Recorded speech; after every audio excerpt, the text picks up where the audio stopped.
The NFC Championship is upon us.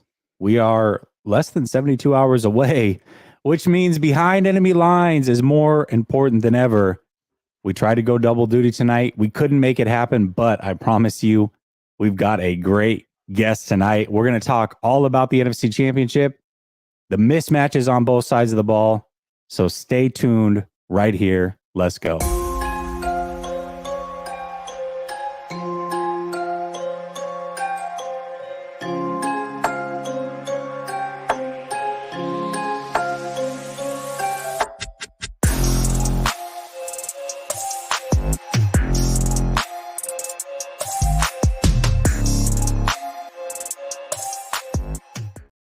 All right, welcome back to Last Second Sports, where we are giving you our take down to the last second.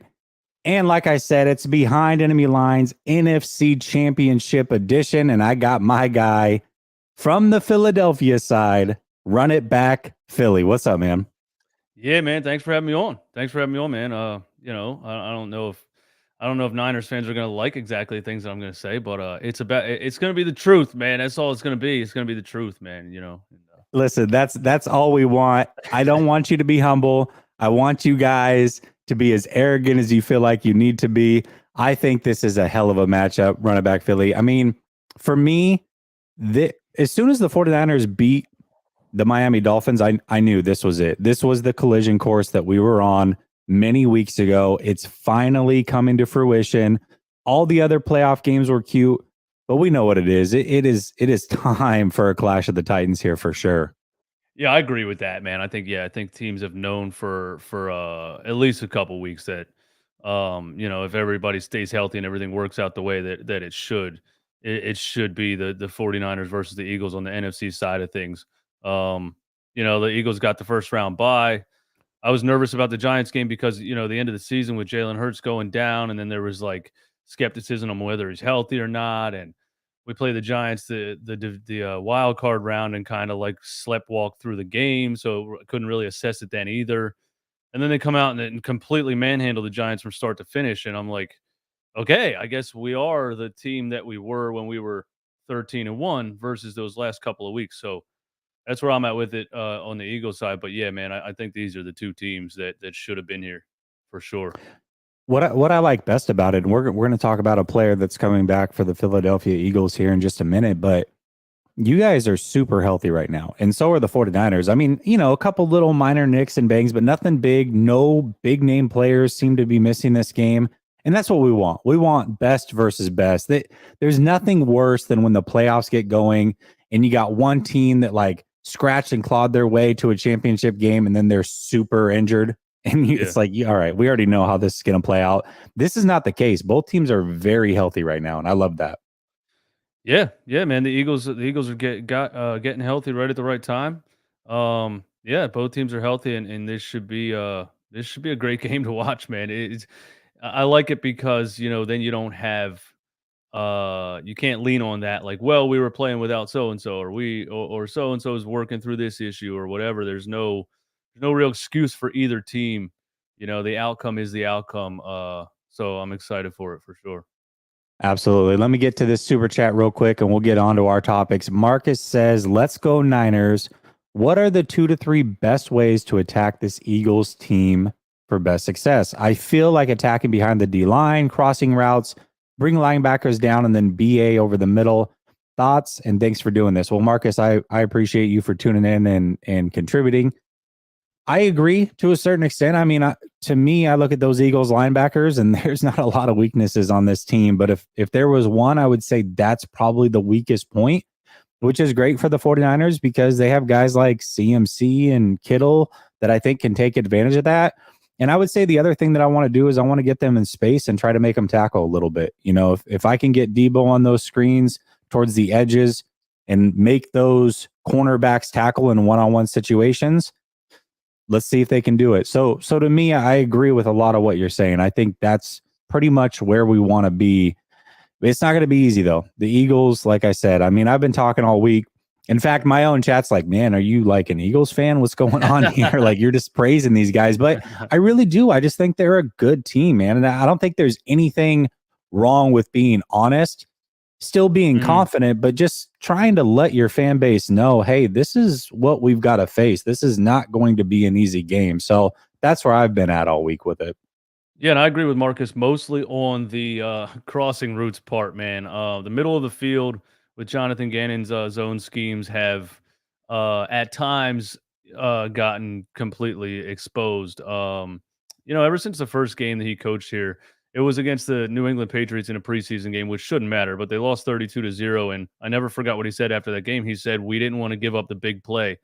And I feel like 2 years later, he still doesn't wanna give up the big play. So, when we played a Taylor Heineke, for instance, when we Yeah. lost to the Commanders, it was just over the middle all day long, and he didn't adjust to it. And that's probably, if I had a fear for this game or any game the Eagles have played this season, that's probably my fear is the over the middle.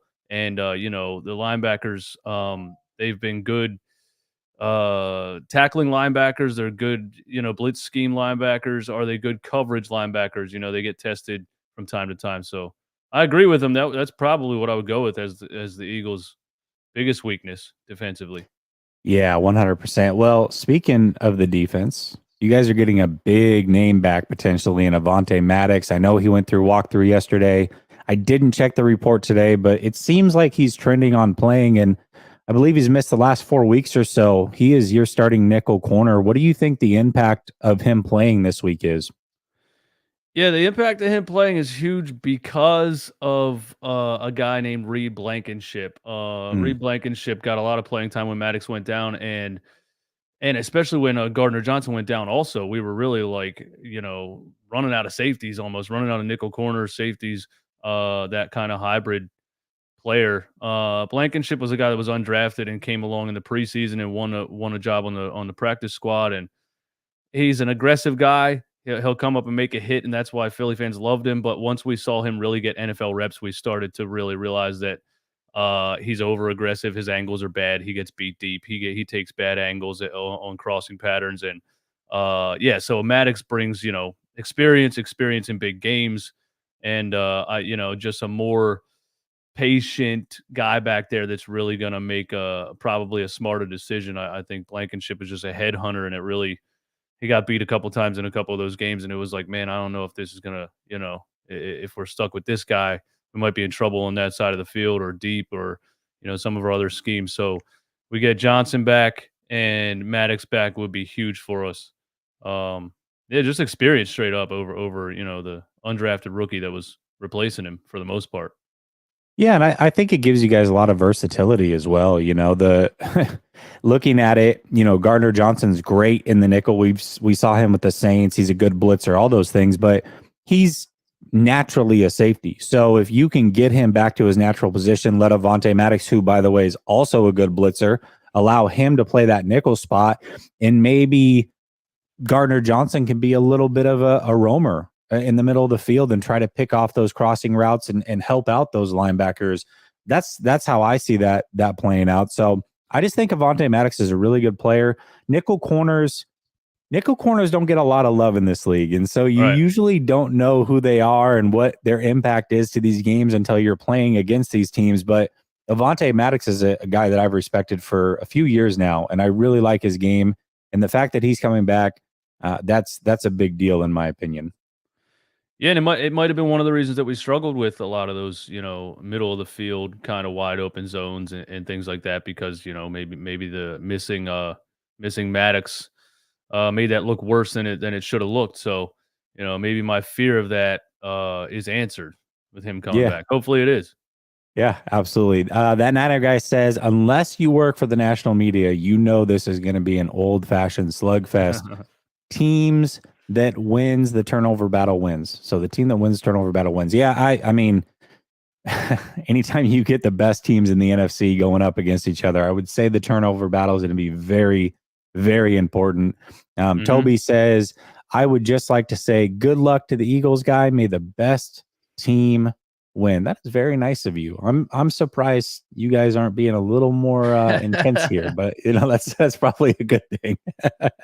They got some All right, fear, so man. There's a little bit of fear in the comments. That's what it is. They don't wanna jump the gun, you know? yeah. Here we go. See now you're gonna rile them up. There we go. I like it. I like it. Okay. Where do you think the Eagles' advantages lie? We talked about that first comment and maybe what the Niners can do, but what about the Philadelphia side? I mean, in talking to Eagles fans this week through Twitter and social media and some of the people that have been popping up in the chat, a lot of confidence coming from that side of things, but I got to know why. Where's the matchups that you guys like? Yeah, the matchup to me that stands out, is the Eagles' defensive line. 70 sacks this season. Last week they pressured Daniel Jones on 70% of his dropbacks. They've been really doing that to quarterbacks this whole season. And Brock Purdy, I just think being a young quarterback, not that he hasn't stepped in and done a great job in that role. I think he's going to get pressured, maybe more than he has in the 9 games that he's been starting. Was he starting 9 games, or he came in halfway with the Jimmy Garoppolo game? But either way, I think he's going to face more pressure than probably he's faced yet. I think the Cowboys game he faced the most pressure that he faced yet. He was faced. He was pressured on 49% of his dropbacks last week against the Cowboys, and under pressure he threw the ball 12 times for a total of 55 yards. And I just think that is going to be a very lopsided matchup. I just do. I think the Eagles' defensive line is going to overpower um, the 49ers' offensive line. And Brock Purdy, if he proves me wrong, obviously, that would be phenomenal. But I think he's going to get rattled back there, and I think we're going to force some turnovers, and that's how we're going to win the game. Yeah, and what's crazy about this is I think this is what everybody's been wanting to do, but it comes down to having the players to make it happen, right? And I think Dallas is the first real team that could enforce this game plan and potentially see where Purdy's at.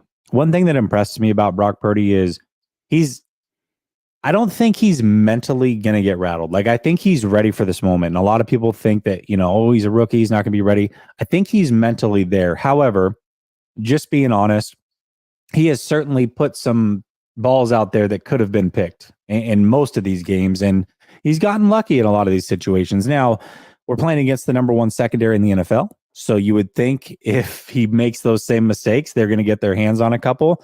And we'll see. We'll see how this plays out. I think, what's interesting in Hurts has been a phenomenal player. I think that he was probably going to win the MVP award if he had stayed healthy. Unfortunately, he did not. So it's going to go to Patrick Mahomes. But I think the 49ers kind of want to do the same thing. He's still young in his career. They have the same amount of playoff games, he and Purdy. And let's see if he can win it on his right arm. And maybe he can. Maybe Purdy can. I don't think we know the answer for sure, but I think it's interesting because both teams would probably prefer that the other quarterback has to try to figure out a way to win it with their right arm. And I think that's a fair thing to say. Yeah, definitely. One thing I want to tell you and the people that are watching right now, I wasn't even a Jalen Hurts believer Hmm. before this season. I was the Jalen Hurts denier. I didn't see the talent. I didn't see the arm talent.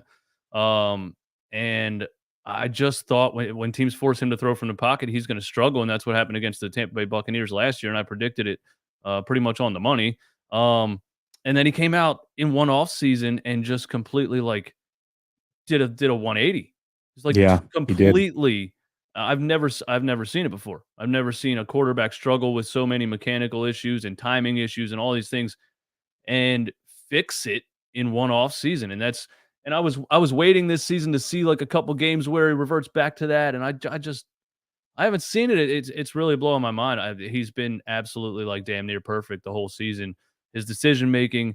I mean, he's one of the best long ball quarterbacks in the NFL right now. And last year he was in the bottom of the league. He was in the bottom of the league in a couple of passing categories last year. Throws over 20 yards, throws into tight windows over 20 yards, accuracy percentage over 20 yards. And this year he's like top 5 in the NFL in all 3 of those. And I'm in disbelief. I hope it doesn't all come crashing down in the most important game.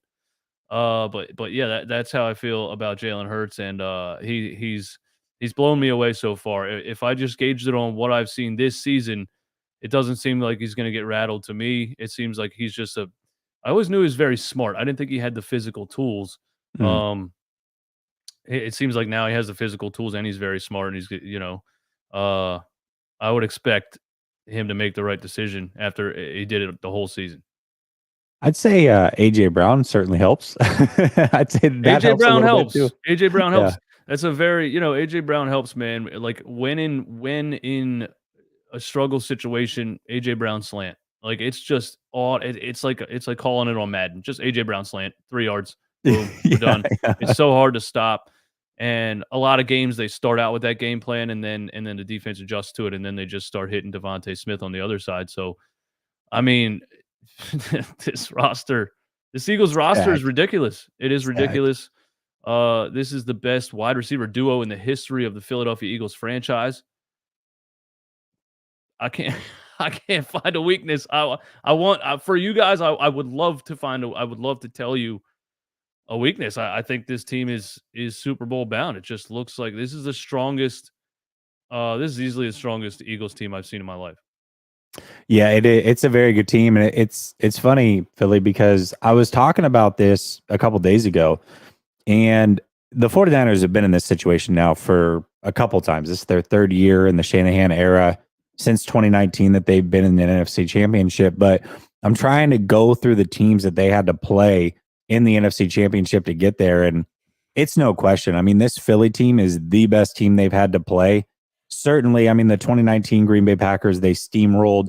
Last year, they lost to the Rams, and the Rams won the Super Bowl. But this Philly team is way more complete than that Rams team was. I feel like if this Philly team was there last year, they probably win the Super Bowl.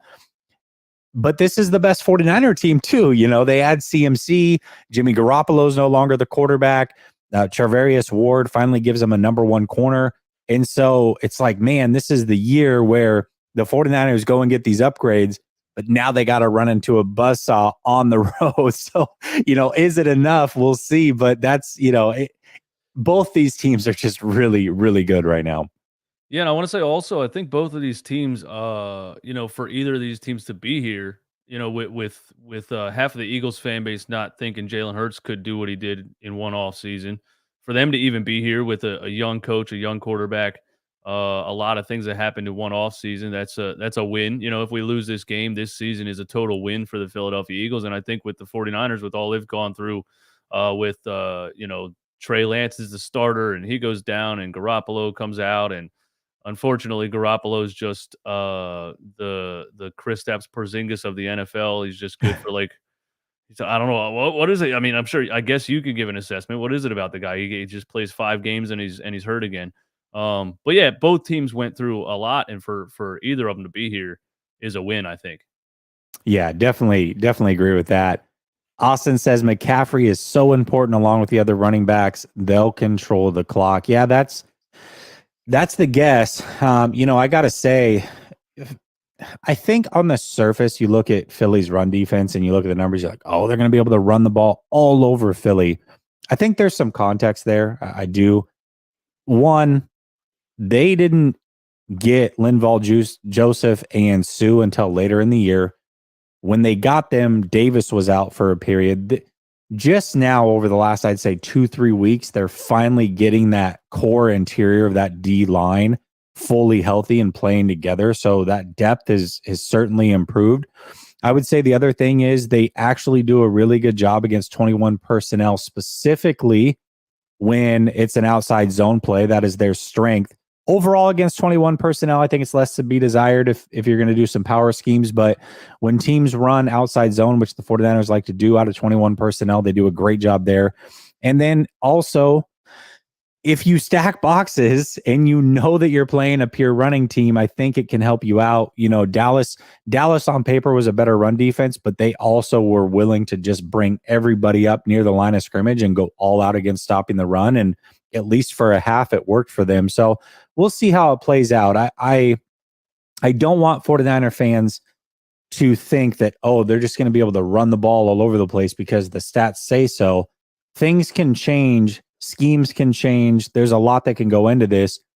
And I think the 49ers can win even if they don't run it extremely effectively. Like if they can still get to that 100 yards, I think there's still a path to success there. But I don't necessarily know if you're just going to see like a 175-yard game like I think a lot of Niner fans are expecting. Yeah, I think I think both fan bases want like some kind of shootout, and I wouldn't be Mhm. totally shocked if everybody was kind of bored for 3.5 quarters. If this was just Yeah. a defensive slugfest, and it's like 6-3 going into the fourth quarter or something like that, that wouldn't shock me at all. The Eagles' run defense has been, I would say, inconsistent. I know you can go with total yards, you can go with the past 6 games, they gave up 125.5 yards per game on almost 5 yards a carry. But then you look at some games and some real stud running backs, and we held Derrick Henry to 30 yards in the game against the Titans. We held Saquon Barkley to 28, and then 60 in the last game. Week 1, DeAndre Swift went off for 144. So that's like night and day difference. Dalvin Cook, we held to 17 in week 2. A running back after week 1 hadn't broken 100 yards until Damian Pierce with the Houston Texans, and that was on a short week. I'm going to blame it on a short week. But yeah, they're just inconsistent. It's like some weeks they gave up 150 yards to, Damian Pierce or DeAndre Swift, and then some weeks they held Derrick Henry to 30, Saquon Barkley to 28, Dalvin Cook to 17. So I don't know if I can really assess the Eagles' rush defense perfectly, but I would say that it's definitely not like one way or the other. So yeah, I don't think it's porous. I don't think it's going to be easy to just run all over them. Yeah, and they've got they've got a lot of really good players, stout defensive linemen. Like, again, it's funny because you talked about your defensive coordinator and how he doesn't want to give up the big play.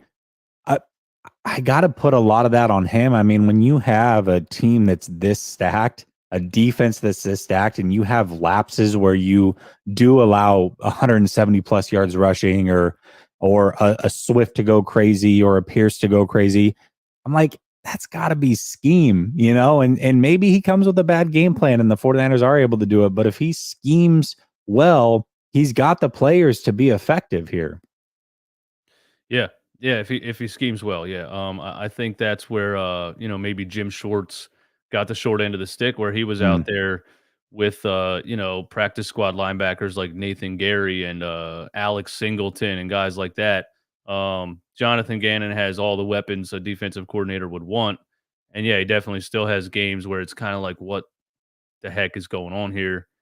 And I think lack of adjustment too. I think he gets ahead of himself, or he gets stuck in his own ways, and he gets a little bit of Doc Rivers in him. That's for Sixers fans. A guy that's, my plan is going to work, and I'm going to run it until you prove that it doesn't work. Instead of like, hey, maybe try something else, before everything's bad. But we'll see what he does. The biggest enemy in Philadelphia is Jonathan Gannon, like of Philadelphia fan base. They it just is, man. They want the guy to take a head coaching job somewhere.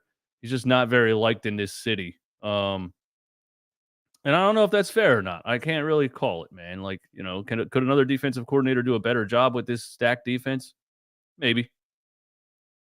Yeah.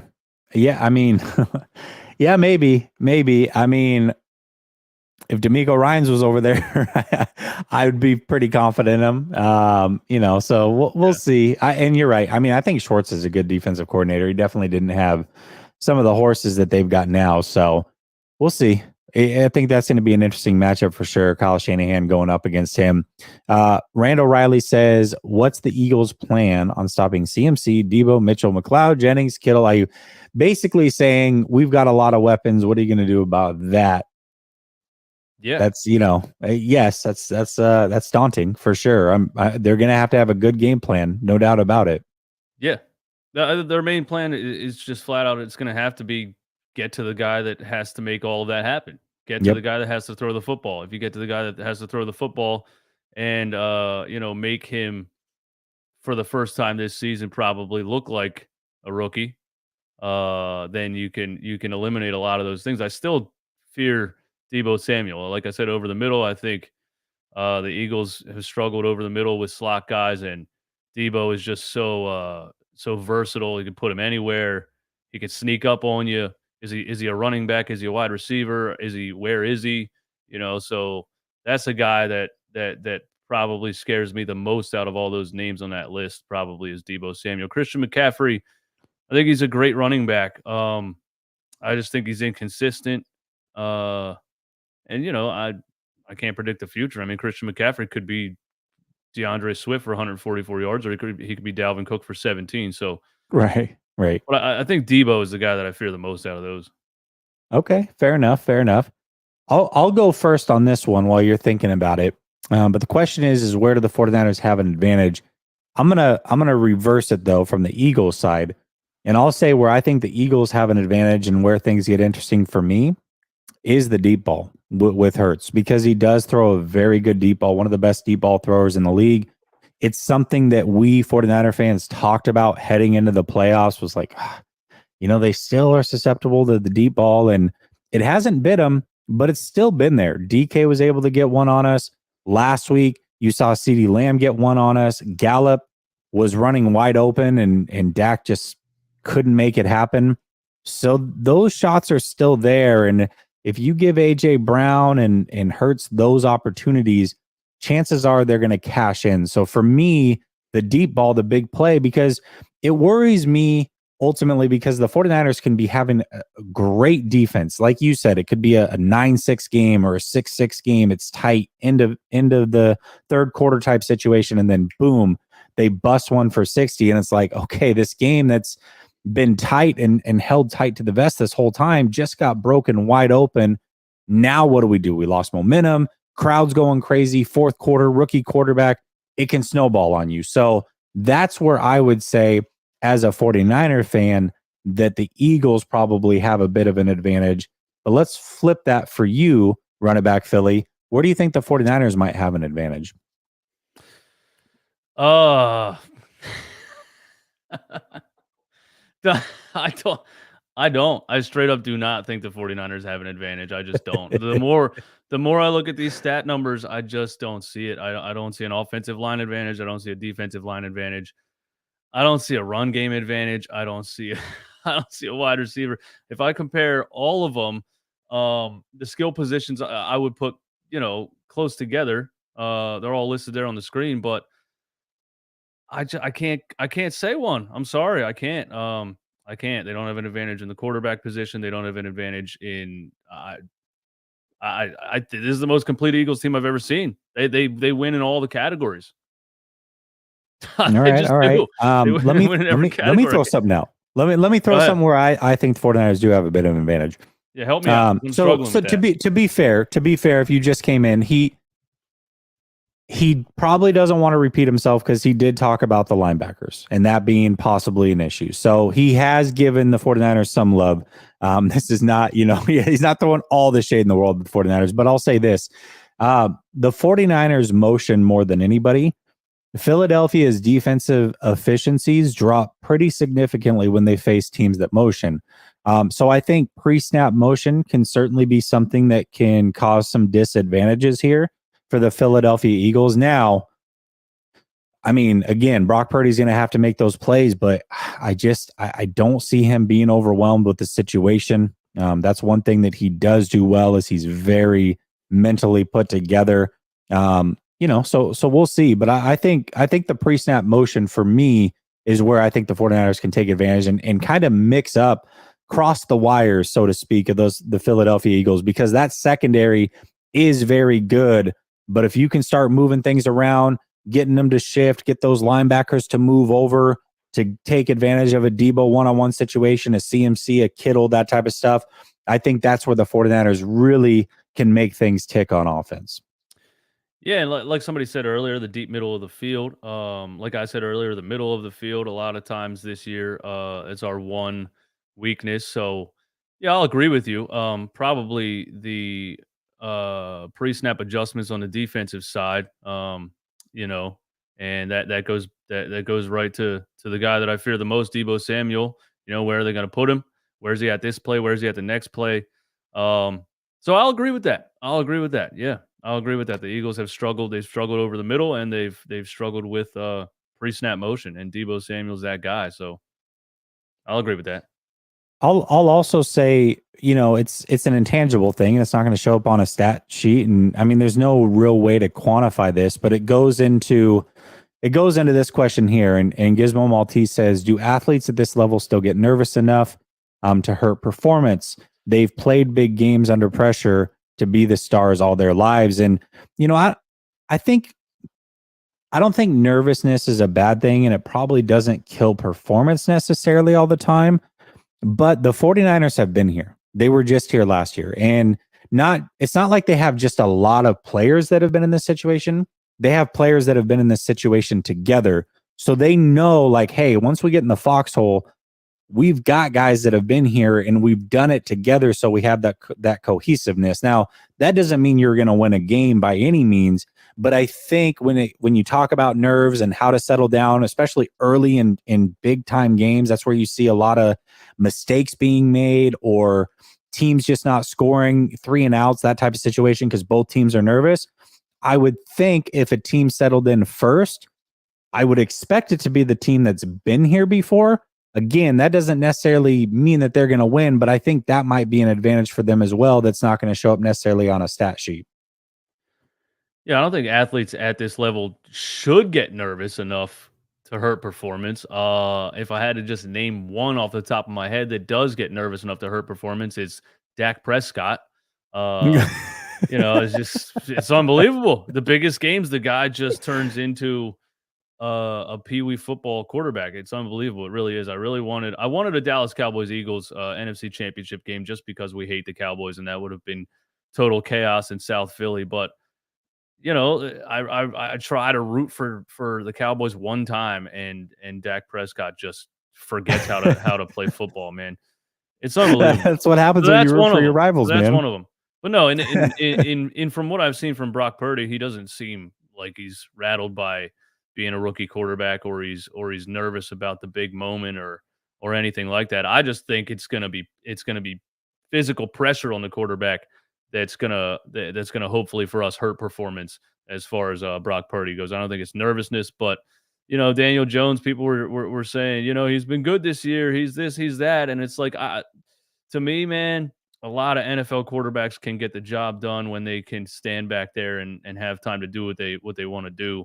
As soon as you mess up their rhythm, I don't know about Brock Purdy yet, but as soon as you mess up, Daniel Jones's rhythm, Dak Prescott's rhythm, a lot of guys' rhythm, that's when all the mistakes start to come out. So hopefully for us, that's what we do.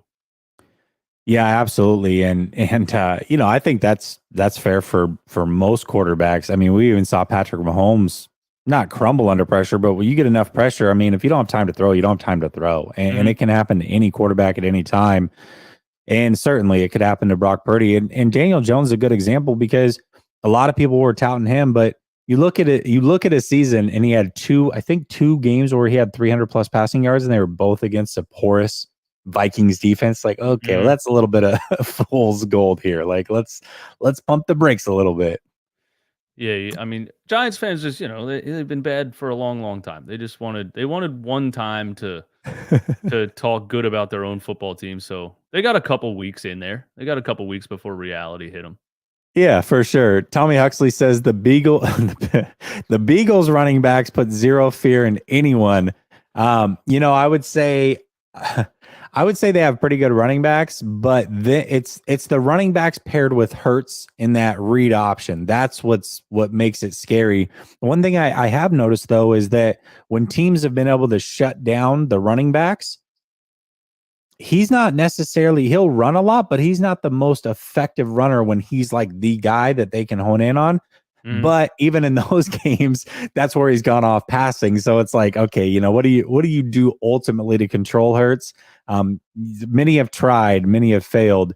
And I think the 49ers have the horses to do it, but they got to get it done ultimately.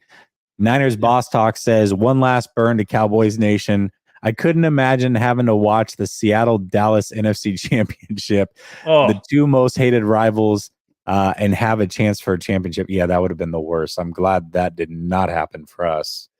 yeah, that Seattle Dallas NFC Oh, Championship, man. I probably would have watched the Sixers versus the Detroit Pistons or something instead, whatever. yeah, yeah. Whatever other sport, whatever their sporting event was on TV, I would have tuned into. Yeah, I'd have thrown up in my mouth a little bit on that one. All right, so you have talked about him a little bit, but and maybe not even necessarily your thoughts, but just what you're hearing from the fan base about Brock Purdy. Like, what is the fan base? What is the pulse of your channel saying about Brock Purdy and going up against the Philadelphia Eagles? Is there any respect there? Do they feel like, hey, this is a rookie? We can run through this kid? Like, what are they saying about him? Yeah, it really depends who you listen to. I mean, if it's just Twitter, there's just so many people that don't really even read an article or look up a stat sheet or watch even the highlights of a game. They just, so a lot of the Eagles fan base just assumes this is a game managing quarterback that stepped into a great team, a great offense, a great defense, and has gotten it done so far. Hasn't wowed anyone, blown anybody away. Doesn't have like a 350, 4 touchdowns, something crazy type of game. That's probably what the Eagles fan base thinks for the most part. They think this is a rookie quarterback that stepped in and is just a game manager. Uh, I think he's good. I do think people don't want to hear this, but I do think he's playing a little above his level right now. I think he's riding a little bit of a high. I read some stuff about some scouts when he was coming out of college, and he's kind of defying the odds right now. I guess you guys will probably agree with that he is defying the odds right now. But For sure. I think the Eagles fan base just thinks that's going to come down to earth when he faces this defense. Yeah, I don't think the Eagles fan base sees anything that wows them with Brock Purdy. If I had to say, like, a comparison, I would say when Cooper Rush was 4-0 with the Cowboys, and Cowboys fans were kind of on this, like, "Oh my god, we found the diamond in the rough, we solved the puzzle," and we were like, "Calm it down.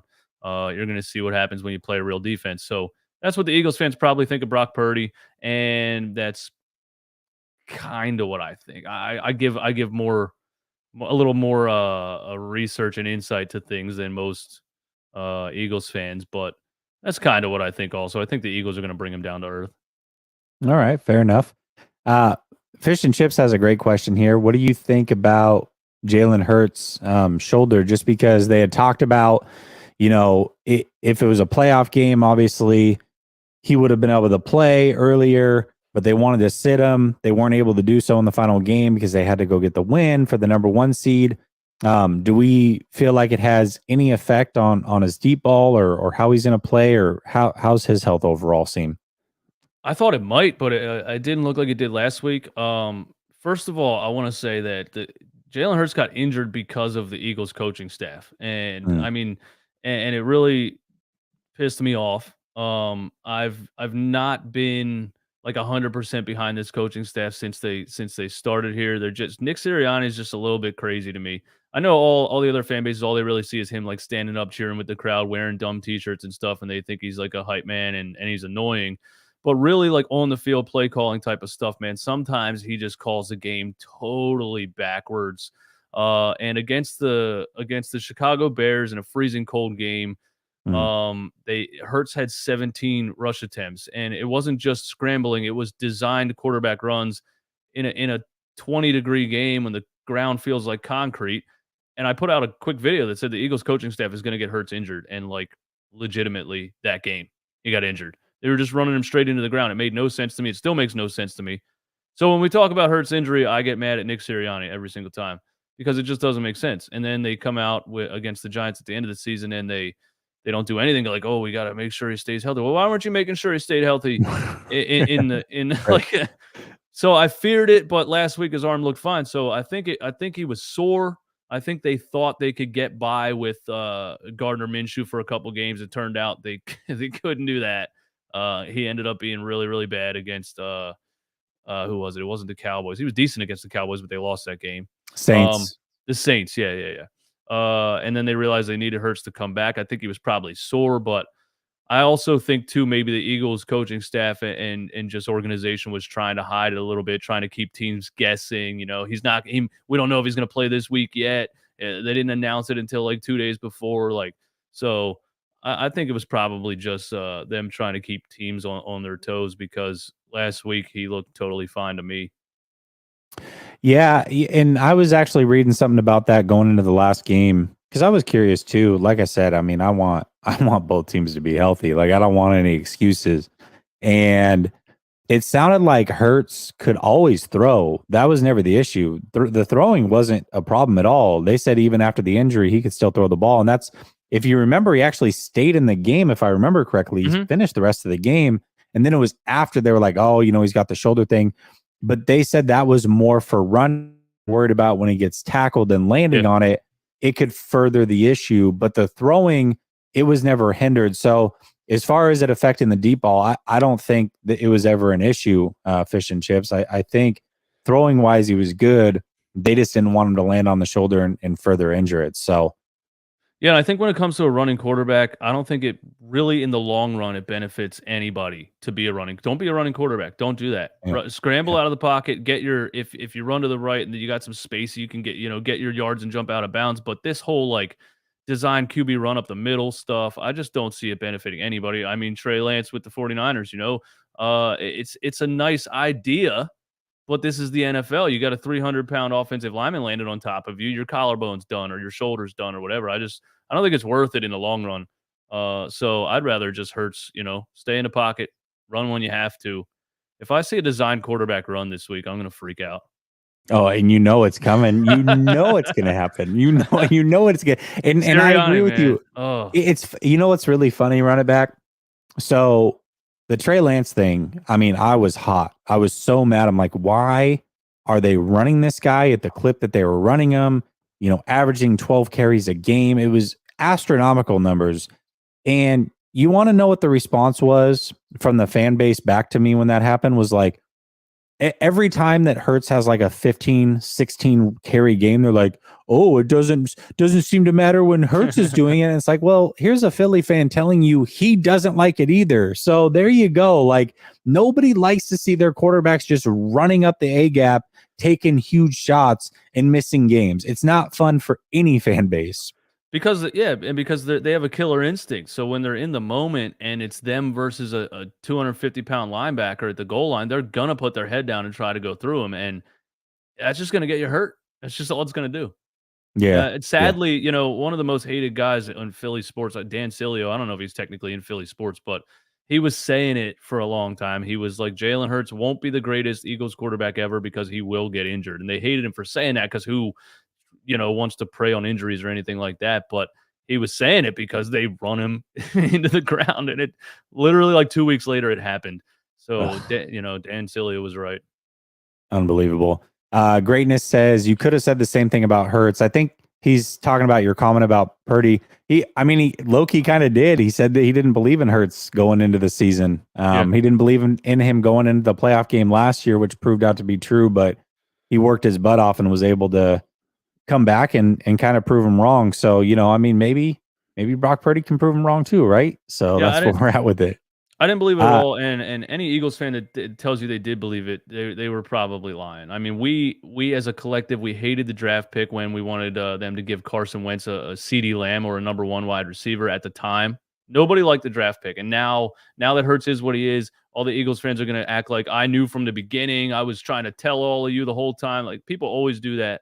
of Nobody course. believed in him. He was, and people constantly send me tweets and DMs with what I said about him last year, and I reply with his stats from last year, bro. I wasn't wrong. He wasn't good at throwing the Right, football. right, right. Right. Yeah, we saw it up close.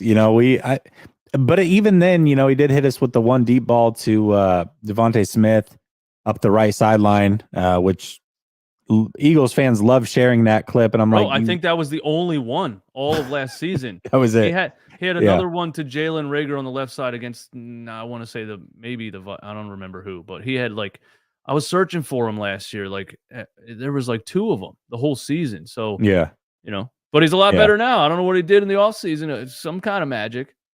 He worked his butt off, is what it sounds like. And then, like I said, AJ Brown's not hurting anything. I'll tell you Yeah, that that's he's not true. hurting. And Uh, Devontae. Even last year, yeah, Devontae made a lot of great catches on bad balls last year. yeah, So I mean, his passing stats could have been even worse last year if he didn't have Devontae Smith making those. And Quez Watkins too makes a lot of great yeah. catches on balls Quez. that Yeah. aren't perfect. Yeah. Yeah, Quez is a guy that nobody's really talking about, but he can flat out fly. So Mhm. he's a good player as well. Joey says, y'all about to bow down to Purdy 27-20 Niners, baby. Chris Grove says a, co- a coach running a QB and getting him hurt. Weird. Yeah, trust me. Weird. Very, very weird. We Can't share the believe it same happened. pain. Golly. Uh, Kid Trickster says Quincy Avery, QB coach, said Jalen and Trey are the hardest working QBs he's ever worked with. Yeah, that's true.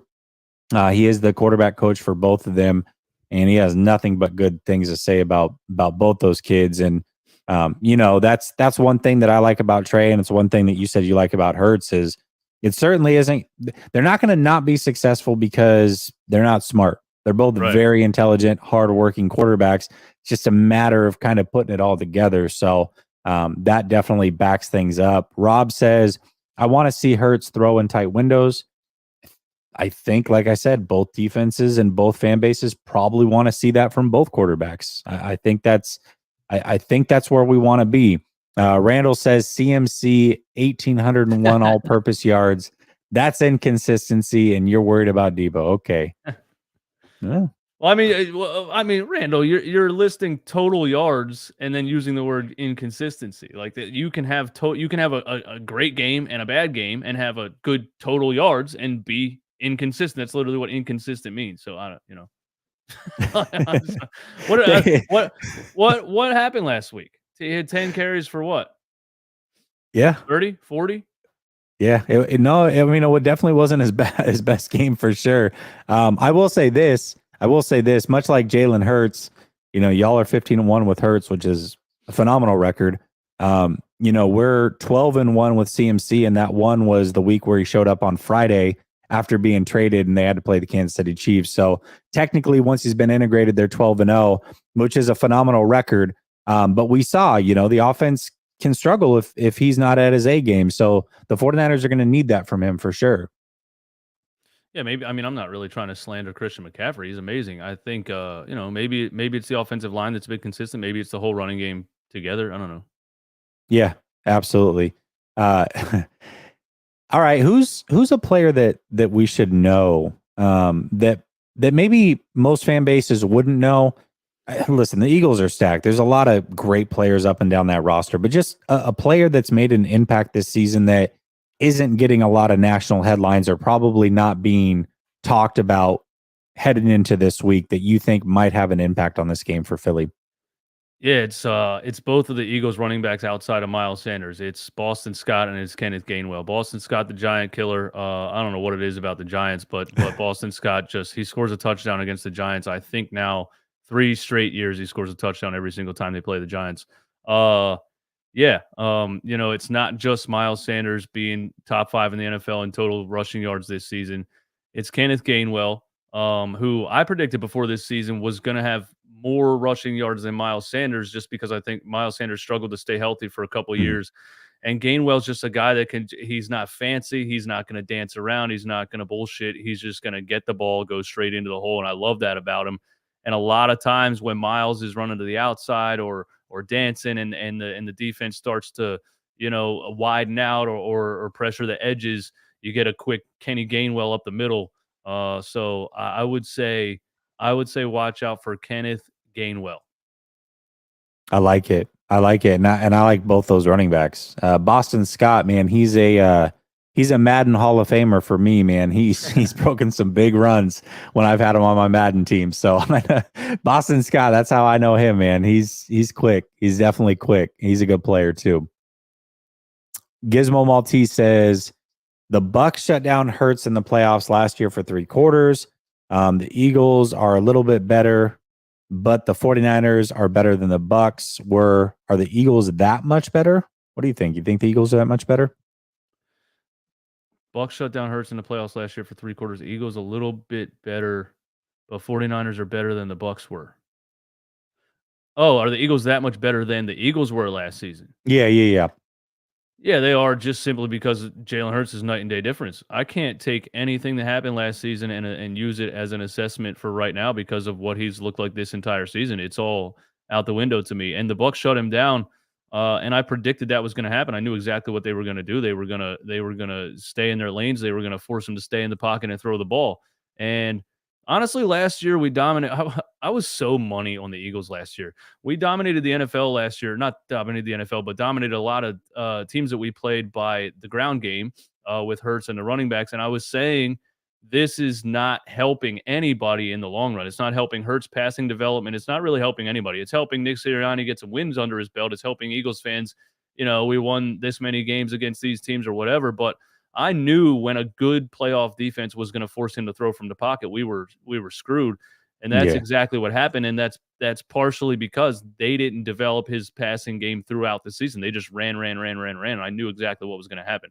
So you're right about the Bucs last season, but again, he went in the offseason. He worked his butt off, and he's been slinging a rock this year. So I have no fear about Jalen Hurts throwing the ball anymore. Let me ask you the question this way: if I say Jalen Hurts is only able to run the ball 3 times this game, and that means he's playing from the pocket for most of this game, are you confident that the result is the Eagles can win that game? It'll be tight, but yeah, it'll be tight, but yeah. I Okay. just think, yeah. I think I've seen him so many times this season stand in the pocket, make multiple reads, and make the right decision almost every time. What does he have? 4 total interceptions on the season.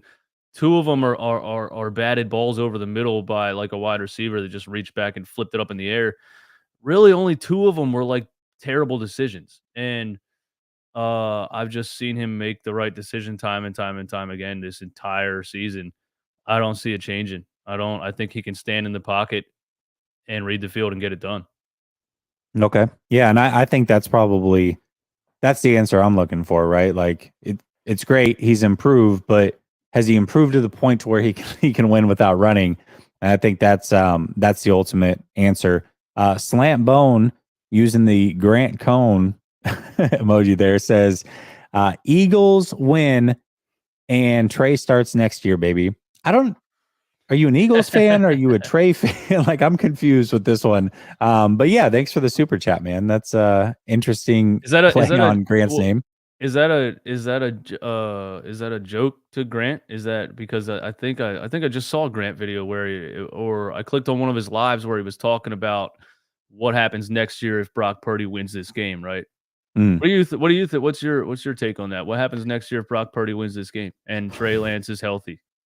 God, I really, man, this one for me is so hard to answer. I mean, if they win a Super Bowl, I think obviously, right? Like you gotta go into next year with him as the starter, and then if he gets hurt, whatever, you figure it out. But if they don't win a Super Bowl, they moved off of Jimmy Garoppolo after a Super Bowl appearance and an NFC Championship appearance. So you traded all this capital for Trey Lance. I think everybody right now, I would say probably 80% of this fan base really truly believes that right now, if they were to lose this Sunday, Brock's done enough to win the job. I would say not so fast. Not so fast. I don't think that you are willing to move off of a veteran quarterback who's gotten you there twice. You trade all that capital to go get Trey Lance. And if Brock Purdy, who played well above any expectation, let's be clear about that. But if he doesn't win you a championship, which is the ultimate goal, I don't think anything's a lock. I really don't. And we'll see. We'll see what happens. Again, you win a Super Bowl, totally, that makes sense. But if you fall Mhm. short, the reason Trey Lance is here is because you've been falling short. So why Yeah. would that change? I don't know. Yeah, that's a tough place to be in as a football team and as a fan base Mm, because fans want to root for an underdog. They love it so much. So that's, fans jump on the Brock Purdy thing because of how great he's been playing.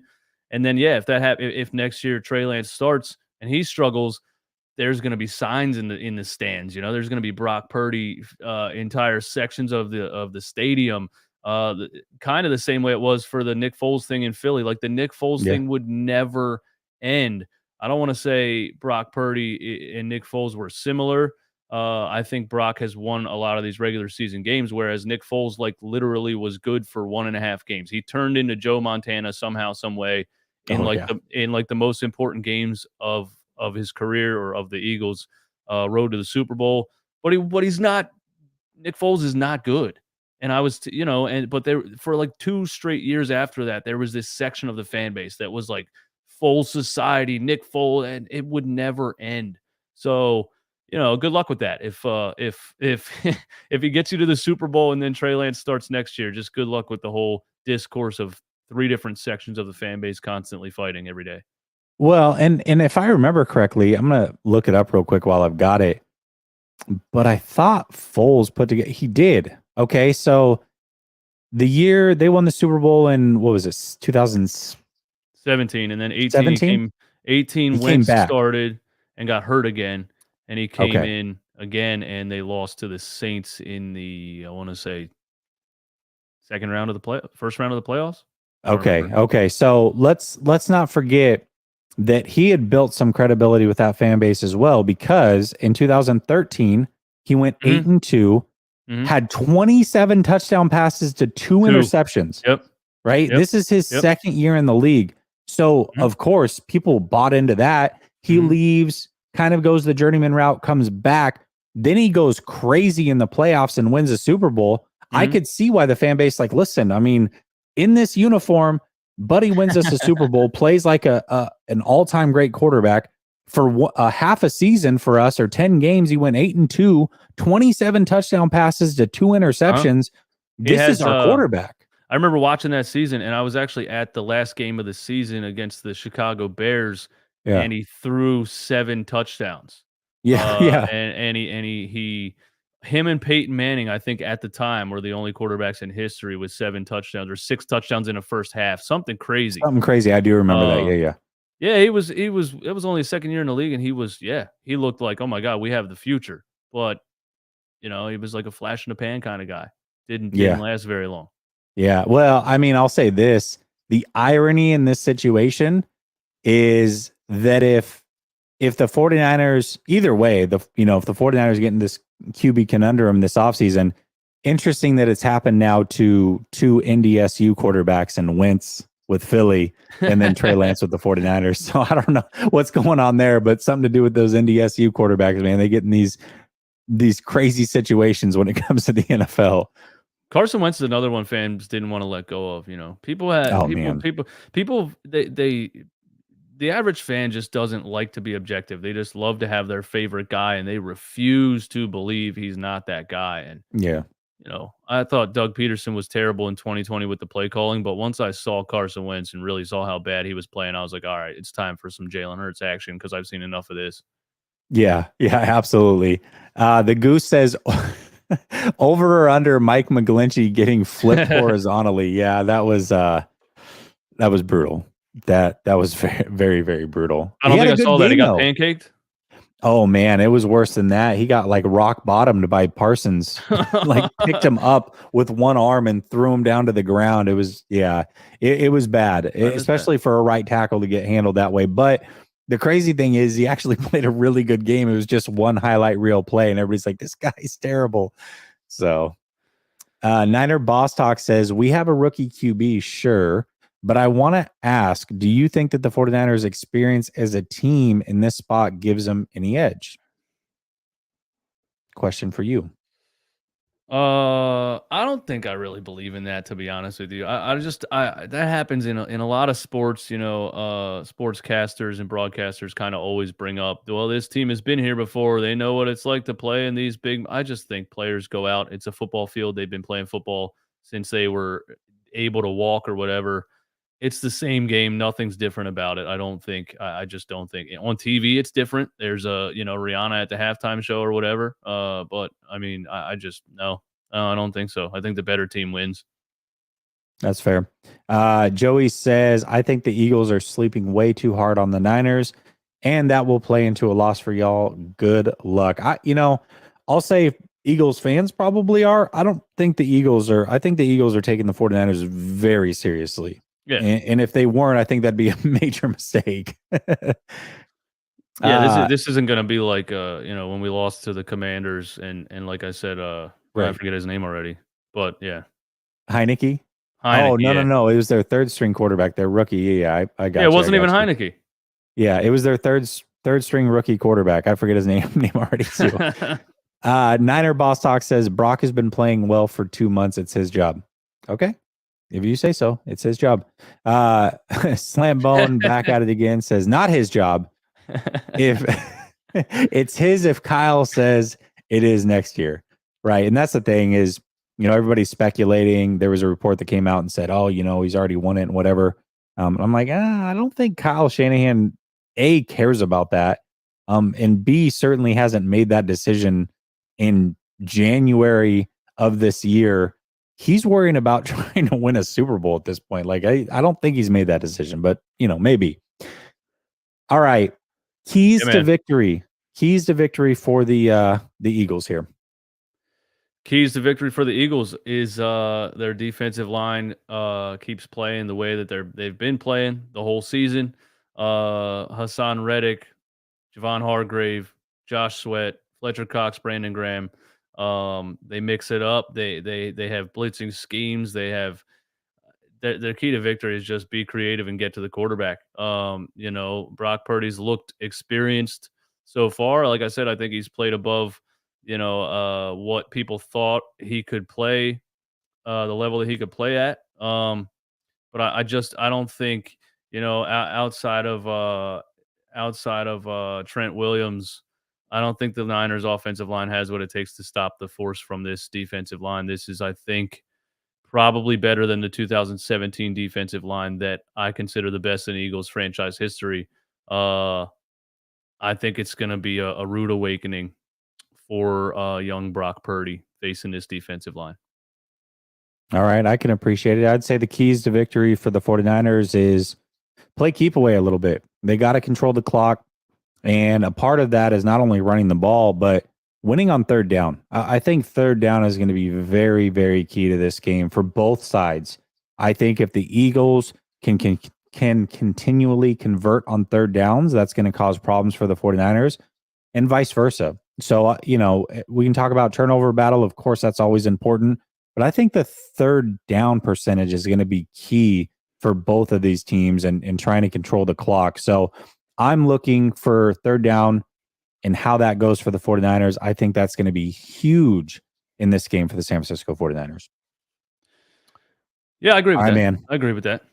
Want a score prediction? Want a score prediction? Is that what we're doing? Yeah, listen. I got to be honest. I got in the chat says, you've been way too nice, Jesse. First of all, I asked this man to come on the channel. The last thing I'm gonna do is be a jerk to him, kick him off the channel. He did an awesome job in promoting. In fact, I had a second Eagles guy that was set to come on at 8:30. He backed out last minute. So I always treat my guests with respect.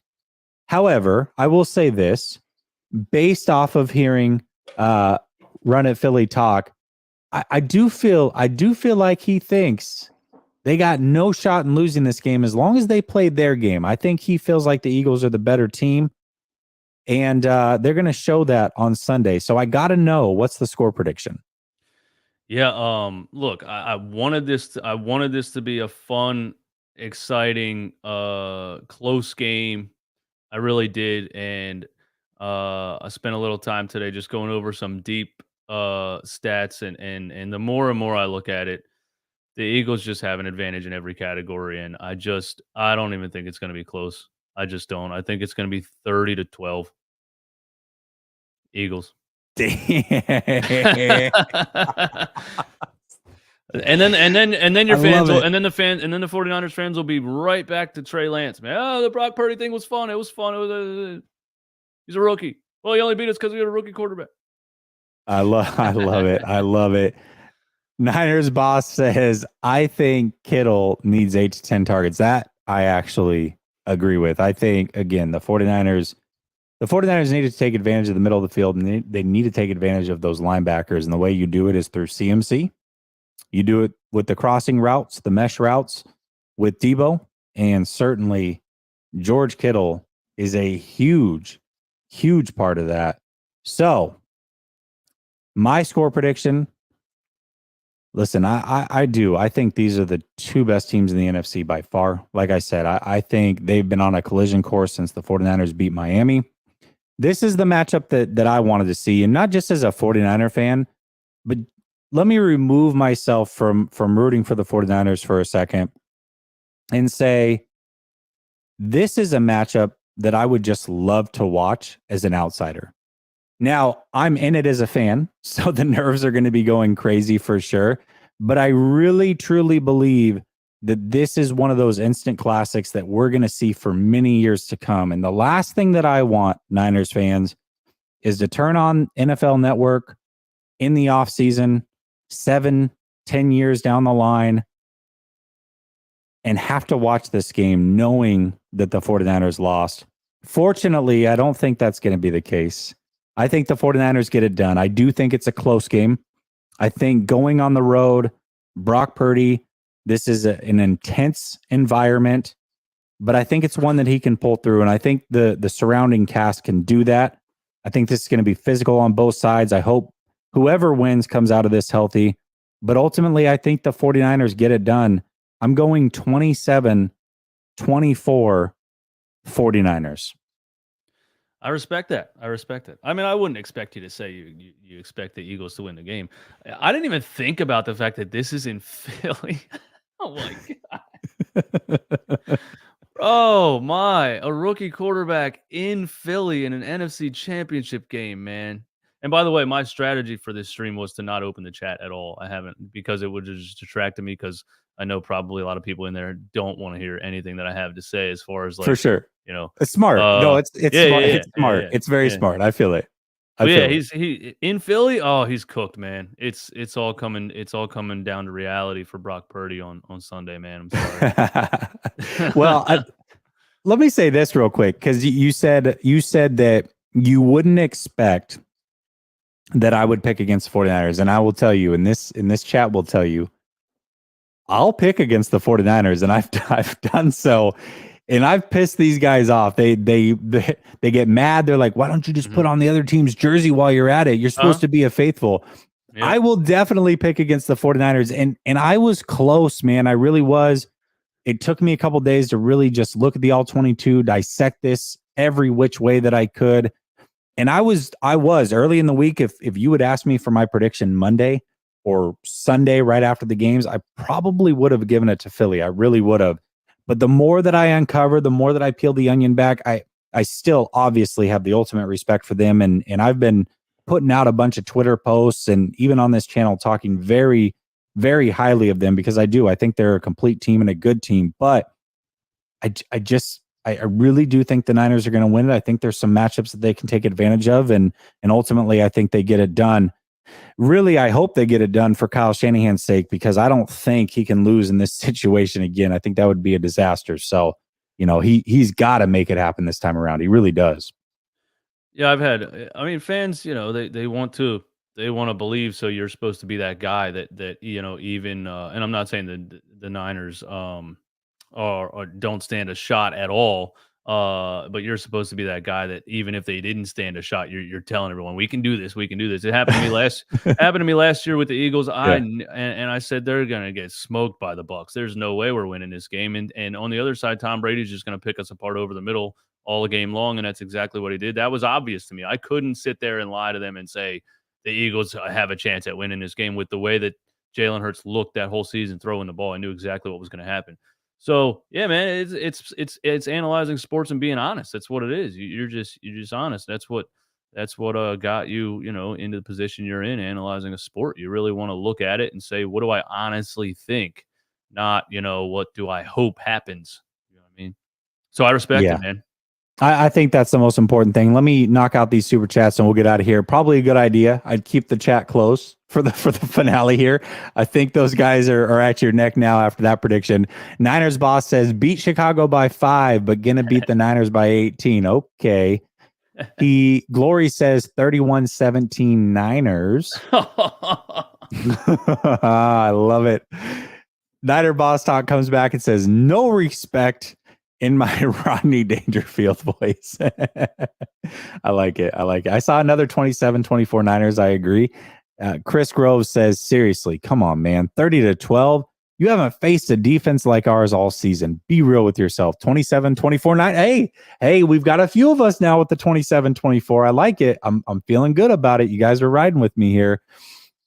Kenny G says, man, this dude is on something.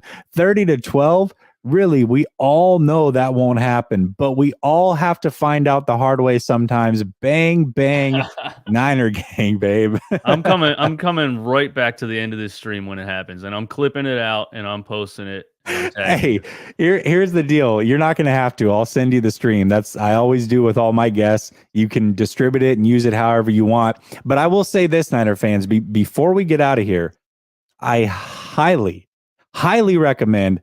Link is in the description. I always say this. Go follow him. Go subscribe to him. 2 reasons. There's always 2 reasons for this. And most people that have come on here probably haven't given you the reason for number 2, but we're going to hold off on that for a second. Number 1 is if you want to know about another team, you always go to the content creators because they know best about their team. Don't be watching ESPN and Fox. You know these content creators know way more about their team. So if you want to learn about an opponent, always go watch them first. That's reason 1 to subscribe to his channel. Reason 2, Sunday after the 49ers win, y'all are going to want somebody to take it out on. You're going to want to celebrate somewhere. And I'm sure he will gladly take you over there because that's what we do as content creators. We take on people, even if they don't like us, because ultimately it's good for numbers. Let's just be real. Yeah, the logical truth. The logical truth says, doesn't it feel like the 49ers and Eagles is heavily overshadowed by the Chiefs and Bengals? I don't think so. I at least maybe I'm just in a silo and the national media thinks differently. I feel like the 49ers Eagles game's getting a lot of love. What do you think? No, I think he's saying the 49ers Eagles is heavily overshadowing the Chiefs. Oh, overshadowing. Okay. You know what? I misread that. English is a tough thing for me. Yes, 100% it is. And I think it should be. Yes, absolutely. Okay. See, chat, I'm not on my 12th beer. I can still read. Glory says, Eagles lost to Washington at home. Not worried. Well, the 49ers lost some bad ones too. So, here we go. Ron says, worst guest ever, Jesse. Jesse, how dare you bring an Eagles fan on your show and he doesn't root for the 49ers and tell us all that the 49ers are going to beat the Eagles and that the Eagles are not going to, what did you expect me to say, bro? Yeah. Niner Boss says, and Jess, this Keith. Oh, what's up, man? And this is my new channel. How can I get in touch with you so you can help me out? Yeah, Niner Boss. Definitely hit me up on Twitter at @JNay_LSS. My DMs are open, and I'm always glad to help out fellow content creators, people that are new in the space, because, and I think Philly will tell you this, just as a content creator, there's a lot of things that you go through. There's a lot of things that you don't know until you learn them. And so if I can help fast track you, I will definitely do that, my man. No problem.